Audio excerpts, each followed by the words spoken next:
investor sentiment towards Nvidia does seem to have turned around, especially after this partnership was announced with HUMAIN in Saudi Arabia. And there does appear to be a data center boom happening in the GCC. My colleague Dan has been reporting on how ADNOC is harnessing digital solutions to raise the bar on production on offshore oil fields. This is a natural fit. The GCC is a natural fit for Nvidia, yes? Playing in the United Arab Emirates, playing across Saudi Arabia and the Kingdom, Sri, these are very critical, futuristic parts of the world. They're massively investing in AI, and they understand that while oil is the current revenue stream, that the future is going to be digitalization and building the future. We've already seen it in these cities, but these investments, 600 billion, over $1 trillion across Qatar, across Saudi Arabia, this to me is indicative that the Middle East understands the criticality of playing with AI.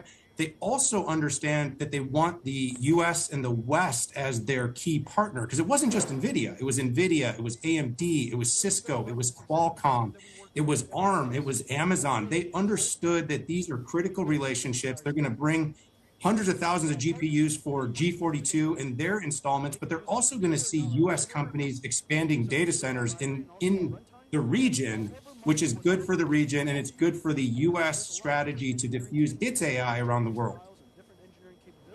Dan, does it feel like Nvidia is simply hedging its bets and really pushing aggressively on diversification geographically? Because we spoke in my previous program on Inside India about Nvidia's flurry of partnerships in India with Reliance and Tata Communications. It's building out a Hindi small language model. And then, of course, we touched on the GCC. Does all this tell you that this is the China offset and Nvidia are simply having a really torrid time with the trade tariffs and with the US chip restrictions in managing and navigating the China market?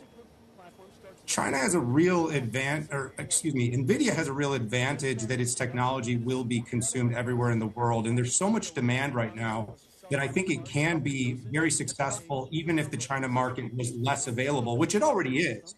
But we're also hearing that there is going to be the possibility of a new modified H20 chip that could quickly offset the lost revenue, the $5+ billion write-down that just took place. But at the same time, they have the Middle East now. They have Europe. They have access to, of course, the US and its markets and every other part of the world that is continuing to invest heavily in AI. They're going to continue to invest heavily in Nvidia. And that's why this Computex keynote wasn't just about its hardware, just about, building a connective tissue between its hardware and other chips. It was also about its software, its platform, how much faster you can deploy on Nvidia, because there is competition coming. And it's not only coming from China. The competition is coming from US-based companies like Google and Microsoft, Amazon, and of course, AMD. They're all wanting to play in this space. Nvidia has a multi-cycle lead. It is their job to keep that lead. And one of the best ways to keep it is diffuse its technology to the Middle East, diffuse its technology across Asia. And of course, if it can, keep China from moving any faster. But I have my doubts there. Yeah. I do believe China will move as quickly as it can.